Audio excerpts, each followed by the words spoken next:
여러분 안녕하십니까, 진성호입니다. 이번에는 해외로 한번 눈을 돌려보겠습니다. 미국 대통령 선거가 이제 닷새 앞으로 다가왔습니다. 진짜 얼마 남지 않았습니다. 자, 이번 미국 대통령 선거의 결과는 한반도의 정세와도 굉장히 긴박한 결과 상관관계를 갖고 있습니다. 그래서 미국 대통령 선거는 참으로 중요합니다. 지금까지 여론조사만 보면 바이든 민주당 후보가 트럼프 공화당 후보를 크게 앞지르고 있습니다.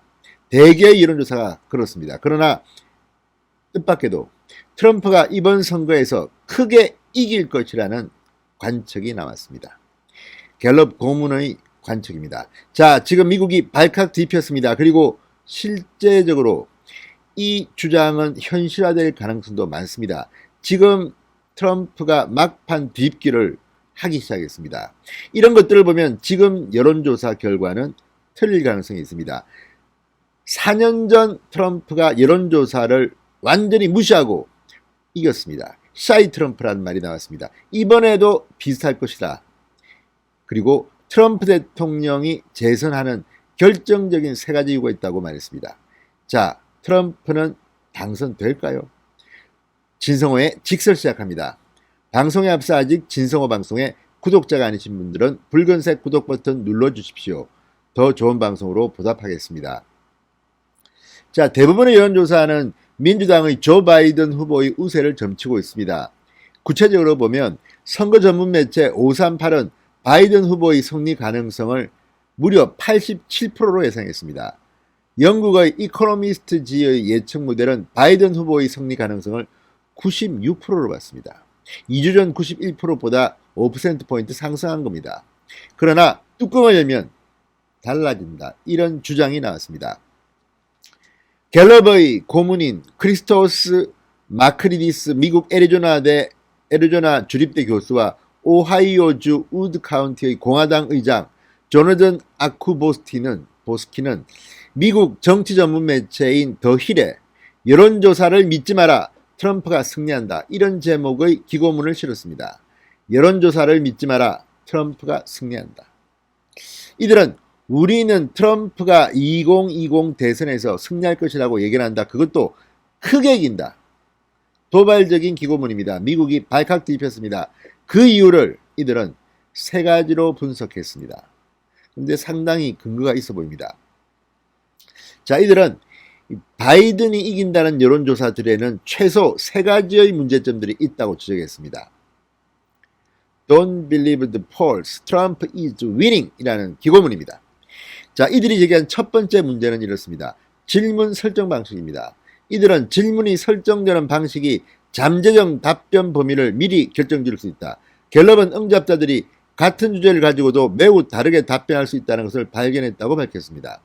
같은 소재에 대한 설문 문항도 어떤 방식으로 질문되느냐에 따라 답변이 달라질 수 있다는 겁니다.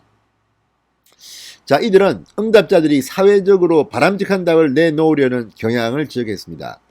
당신이 트럼프나 펜스를 위해 투표한다고 말하는 것은 사회적으로 바람직한 답이 아닐 것이다.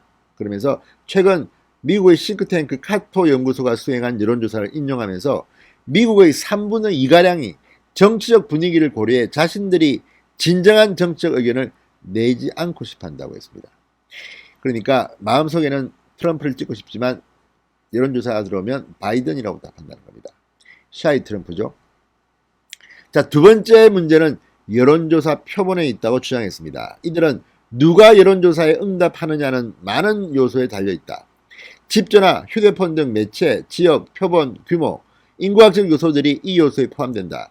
응답자 풀이 유권자 풀과 반드시 일치하는 것은 아니다. 모든 선거 여론조사가 오차가 있긴 하지만 인구를 제대로 반영하지 않으면 이 오차 때문에 믿을 만한 것이 못 된다고 주장했습니다. 실제로 2016년 4년 전 대선 여론조사의 실패 주요 요인 중 하나가 응답자의 자기 검열이었다는 겁니다. 자, 이렇다면 샤이 트럼프 유권자층의 응답을 얼마나 여론조사에 끌어내느냐가 올해 대선 예측의 키포인트라는 겁니다. 그리고 마지막 세 번째 요소, 뉴스랍니다. 현재 뉴스 의제입니다. 이들은 특정 시간대에 흘러나오는 뉴스는 유권자 태도에 영향을 미친다. 특히 경합주들에서 이 같은 현상이 중요하다. 그러면서 최근 보수성향 매체 뉴욕 포스트가 입수해 폭로한 헌트 바이든 관련 폭로를 언급한 뒤 폭로는 시기적절하게 나왔다. 여기에 경제 재개가 지속되면 존 뉴스들이 트럼프의 항해에 유리한 바람을 계속 불게 할 것이다. 그렇게 말했습니다.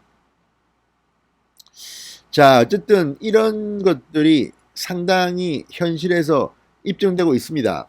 자, 대표적인 경합주 펜실베이니아, 자신들의 형편이 나아졌다고 주장하는 이들과 바이든에게 투표할 것이라고 밝히는 이들의 차이가 5.3%에 달했다. 이들은 2016년 대선 이래 펜실베이니아, 노스캐롤라이나, 플로리다 중 경합주 등록 유권자 증가세가 공화당에서 훨씬 가파르다고 주장했습니다. 자, 어쨌든 이제 얼마 남지 않았습니다. 닷새 남았습니다. 자, 특히 바이든 후보 아들이 연루된 이 우크라이나 스캔들 관련 보도가 트럼프에게 득이 될 것이라는 전망이 나오고 있습니다. 자, 4년 전 대선에서 트럼프의 승리를 예측한 미국 여론조사기관 트라팔가르 그룹의 수석위원은 지난 21일 폭스뉴스와의 인터뷰에서 샤이 트럼프가 이번에도 관가되고 있다. 트럼프의 재선을 전망한 바 있습니다. 닷새입니다. 누가 이길까요? 지금 친문 일각에서는 바이든이 될까? 되면 큰일 난다. 뭐 아무튼 여러 가지 지금 설왕설래. 오히려 민주당이 트럼프 승리를 바란다는 이야기도 있고, 어쨌든 트럼프와 김정은의 관계 때문에 그런 것 같은데, 지금 선거 결과를 놓고 상당히 우왕좌왕하는 미국 국민들 어떻게 될지는 아무도 모릅니다. 트럼프가 크게 이긴다고 말하는 이들의 주장, 그러나 이것도 주장일 뿐입니다. 한번 지켜봅시다. 어쨌든 닷새입니다. 닷새 뒤 미국의 운명이 결정되고 한반도의 운명도 거기에 영향을 받을 것으로 보입니다. 신성호의 직설이었습니다. 여러분 감사합니다.